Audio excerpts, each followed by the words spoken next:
Dinala na nga ni Senate President Alan Peter Cayetano at ng kanyang mga kaalyado sa Korte Suprema ang nagpapatuloy na sigalot sa Senado. Iginiit na ang kanilang petisyon ay hindi tungkol sa agawan sa liderato kundi sa pagtatanggol sa konstitusyon, kalayaan ng Senado at pagpapatuloy ng flood-controlled investigation. Sa kanyang pahayag, iginiit ni Cayetano na maaaring magbago ang mga numero, alyansa at mayorya sa politika. Ngunit hindi dapat mabago ang ating konstitusyon.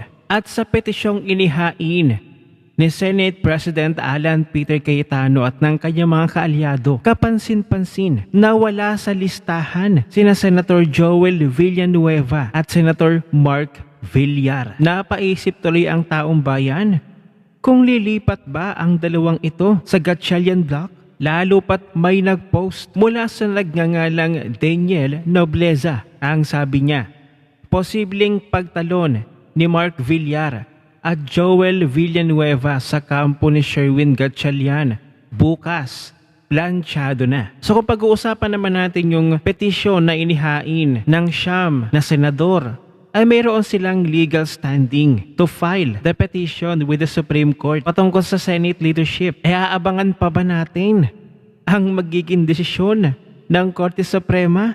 E gayong parang bukas yata sa special session ni Mr. President ay parang mabubuo na ang 13 senador na magiging legal na majority.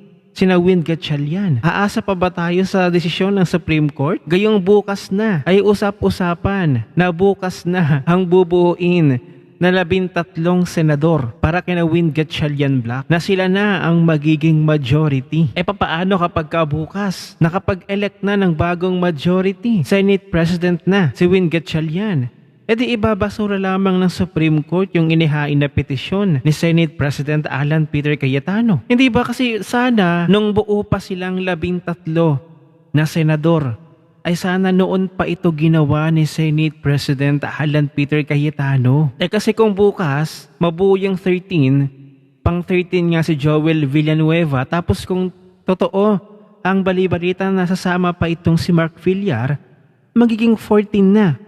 So mutin academic na agad, automatically, ang petisyon na inihain ni Alan Peter Cayetano. Nasanay noon nyo pag ginawa, no? Pero yun nga lang, wag nating pangunahan ang magiging desisyon ng Supreme Court. Let's see and wait pa rin sa magiging desisyon ng ating Korte Suprema. Wag natin silang pangunahan. Pero sana matapos na ang sigalot sa loob ng Senado. Kaya bukas sigurado magkakaalaman sa pa-special session ni Mr. President kung si Joey Villanueva ba ay bukas sisipot talaga at dadagdag pa si Mark Villar. E kapag naandun sila, alam na. At heto, panoorin naman natin ang naging statement ni Senate President Alan Peter Cayetano. Ang pinaglalaban namin hindi power, hindi position, prinsipyo. So kung 13 na sa kanila, congratulations. We know how you got it, sa pananakot, panunuhol, pananakot. Sasabihin, ikukulong. But sabi namin na anytime na 13 kayo, kayo na mamuno. Pero hindi magbabago principle namin. Kaya ang tanong ko, kung makukuha nyo yung 13, buburahin na naman natin yung flood control or ito, lahat, kinukuyog nyo buong Pilipinas na magkaroon ng impartial na impeachment. Pero ayon yung hindi kayo ang mag-preside. Ayaw nyo na ang numero ay 24. Binabago-bago nyo. Pinost ni Senator Win, tapos tinanggal. Tapos ngayon ay sinasabi ni Senator Win, hindi, talagang 16 cha-cha, pag whitewash, para nga ma-extend yung term. Sana mali ako. Sana mali. Pero sa ginagawa, tignan niyo po sa Senate, paulit-ulit siya, magtrabaho, walang drama. Pag upo pa lang nila, pinauwi. Nagbigay lang ako notice na Thursday may Blue Ribbon Committee hearing sa Session Hall, biglang may threat na daw. Pero hindi ma-confirm ng ibang security forces. Gawa-gawa lang. Bukas sa session, pwede nang ulit gamitin at pwede tayong lahat. Pero today and yesterday, bawal na ang mga senador may bisita. So hindi ba lockdown din yon? Paulit-ulit sila, bantayan daw ako, baka daw padlocking ko yung Senado. Basically, pinadlock na nila eh. 'Di ba? Na sila na nagde-determine sinong pwedeng pumasok o hindi. simpleng kapitan, simpleng konsehal. Mhm. Anytime pwede ka pumasok ng barangay hall. Of course, hindi pwedeng armado, hindi pwedeng 500 kayo papasok dyan. May security protocol. Ang dami namang kagalang-galang and I respect the PNP, lalo NCRPO, SAF. Yung mga nasa labas ng Senado, I think is NCRPO and SPD. Wala namang gulo eh. Kung may nagrarally, peaceful naman sila doon. Kung may konting gulo, naayos. Pero bakit ganun na ang Senado? Because they're sending the message, huwag kayong lumaban sa amin. Pag lumaban kayo, kaso, kulong, Pananakot hopefully no? walang patayan. But allow me to say all of this because we never know what messes may ilalabas pa tong lahat. But we have to tell you, di ba? One, we have to be persistent. Number two, what we're fighting for is nothing less than the kind of government we want. The kind of Philippines Magulo we want. na kasi ang The gobyerno ni environment Marcos, that we eh. want to have. Do you want a healthy environment where students can study, where Filipinos are healthy, when hindi na kailangan mag-abroad? Kaya po yan kung tanggalin natin yung massive corruption. Pero Nako. kung mangyayari po ngayon, Imposible. ay takot lang. So, tinatakot lahat. Okay. Pag lumabas yung masterminds, baka maging presidente si VP Sara. No? Nakailan laban na po tayo in the past. Ang panakot parate, sinong vice president. Or during martial law, tinanggal ang vice president. Pag tinanggal daw si FM senior, baka magkagulo. So, magulo na po. Magulo na, nagkakagulo na sa corruption. Hindi magulo sa kalye. Pero magulo ang sistema natin, kaya maraming kailangan Sobra. umalis ng Pilipinas para maghanap ng trabaho. Maraming nagugutom dahil magulo ang pagnanakaw sa ating bansa. Ang kailangan ayusin ay mawala ang pagnanakaw. Yun. Hindi yung ayusin yung pagnanakaw na yun ang ginagawa ngayon. Ayusin ang kung sinabing pagnanakaw. magulo kasi sa pagnanakaw, edi ayusin pagnanakaw, ayusin natin, tahimik, sino lang, tama lang, medium size maleta lang. Hindi po. We have to change all of that and we have that Totoo. opportunity. Kawawa mga let me sum Pilipino. it up, no? The Blue Ribbon Committee, habang yan po ay legitimately under sa grupo, we will support Senator Dante Marcoleta. He is under much pressure. Baka nga kasuhan na daw, baka labasan na ng warrant of arrest. Hindi niya magamit yung session hall or and then Nakakaawa. yung coordination sa labas, napakahirap po. Witnesses, be strong, be steady in any way you can. Tell your story because you never know if you'll have the opportunity or not. Special session, we continue to discuss but obvious sa amin ang target dito ay kunin ang Blue Ribbon Committee at Totoo. i-secure yung Senate presidency. Actually, pinag-usapan namin ng grupo, kunin na nila lahat, Senate presidency, lahat ng committees. Pero kung sincere sila, iwan sa atin yung Blue Ribbon Committee para ang buong katotohanan. Mag-attend sila. Hindi naman natin gusto ng hearing na isang side lang nandun, pero hindi bibigay. Supreme Court, pray that it will be taken up. Pray for all the justices. Pray na ma-articulate ng both sides yung kanilang stand. Diba? Tapos Senate, pag-pray nyo po, kasi ang Senate is the last bastion of democracy. No? Yun ang sinasabi na, ibig sabihin po, pag napatahimik na lahat, nandyan yan.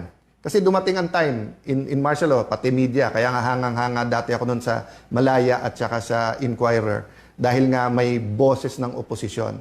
Ngayon, ang style nila is hindi patahimikin yung media, kung hindi guluhin, di ba? Tignan nyo yung sabihin lang, wag tawagin 18 Marines. Bakit? Hindi ba sila dating Marines? Hindi ba pati pag-retired tawagin? So naging bagman. Ang bagman po, yun yung tagakuha mo ng pera, hindi yung tagabuhat ng pera. So yung mga bagman po, yun po ang sinusumbong ng 18. Hindi po sila bagman. Tapos ngayon, na lang, former employees of Zaldico. At yung mga media, sumusunod yung iba.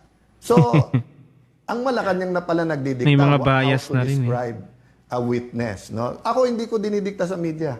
But ang sinasabi ko lang, that's the kind of environment we have now. That the anti-corruption forces can only rely on truth. But the pro-corruption forces have all the means, even the small means of crafting words so that emotions can be controlled.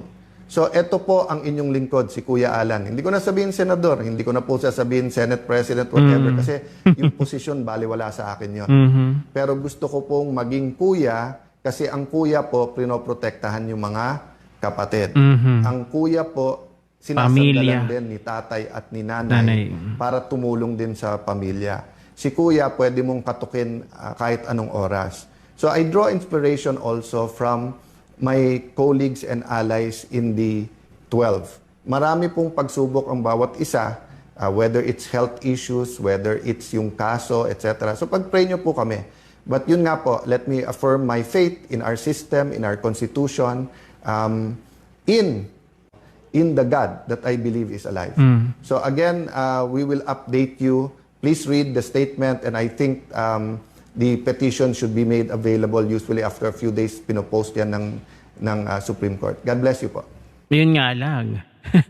Paano na, Alan Peter Cayetano, kapag bukas naging 13 at maging posibleng 14 pa nga daw sina Win Gatchalian. So sila na ang magiging bagong majority. At si Win Gatchalian na ang magiging bagong Senate President. Kung magkataon na magkaroon na bukas na maghalal ng panibagong Senate President, kapag sumipot sa special session sina Villanueva at Mark Villar. E doon pa nga lang kay Villanueva, solve na sila, 13 na sila. What more pa ngayon na kung dumagdag pa, ayon sa bali-balita ay si Mark Villar daw, na meron ding kaso, kakasuhan din daw si Mark Villar. Mapapahay ka na lamang sa Pilipinas ngayon. Sa takbo ng gobyerno, napakagulo. Yung mga sarili-sarili na nila, yung mga senador, mga kongresista, actually lahat ng mga politikong yan, sila na lamang, sa kanila na lamang umiikot ang mundo ng gobyerno ngayon. Aba naman, Mr. President, baka naman po pwedeng paikutin nyo ang ruleta ay para naman sana sa taong bayan. Taong bayan naman sana, mga Pilipino naman sana ang maging bida. Hindi yung kayo-kayo na lamang dyan. Ang mga nagbabangayan ay para kayong may sariling teleserye. Ang mga senador, kongresista, sa inyo na lamang umiikot ang mundo ng Pilipinas. Paano naman po ang taong bayan na inihalal kayo dyan, ibinoto kayo dyan sa taas? Matapos yung pakinabangan, ang boto namin na taong bayan, noong mga eleksyon, napakababait ninyo, humihiling kayo ng boto ng mga Pilipino. Pagandahan kayo ng mga plataforma. Tapos nung naandyan na kayo sa posisyon, kayong mga senador, kongresista, nakatikim kayo ng pera mula sa pinagpaguran ng mga Pilipino, ay kinarir nyo na ang pagnanakaw. Alalahanin nyo naman ng mga Pilipino. Kaya kayo nandidiyan bilang public servant ay para magbigay kayo ng serbisyo para sa mga Pilipino, yung mga nasa laylayan. Kaya kayo inihalal dyan kasi nagtitiwala sa inyo ang taong bayan na mabibigyan nyo ng solusyon ang mga problema sa bansa. Unang-una na ang kagutuman, kahirapan, pagtaas ng presyo ng mga bilihin. Anong nangyayari ngayon? Kayo-kayo na lamang ang bida sa palabas na ito. Sana'y maging bida rin po, Mr. President, ang taong bayan, ang mga Pilipino na bumoto sa inyo. Tandaan ninyo, ang pera, nauubos yan. Hindi nyo madadala sa hukay kung napakarami ninyong pera. Pero ang taong bayan hindi makakalimot kung ano ang inyong ginawa sa aming mga ordinaryong Pilipino. Alam ng Pilipinong mga pagnanakaw sa gobyernong ito. Kaya tatandaan nila ang bawat ninakaw ninyo. Masasaya kayong mga magnanakaw kayong ngayong Marcos administration. Pero pagdating ng 2028 election, ay kung meron nga, ay pagdating ng 2028 elections, alam ko, ang taong bayan ng mga Pilipino, babawi sa inyo yung mga nakaupo ngayon sa gobyerno. Ano ang inyong opinion? I-share mo na ang video na ito. Mag-iwan ng comment at lagyan sa ibaba at magkita-kita ulit tayo sa susunod na video.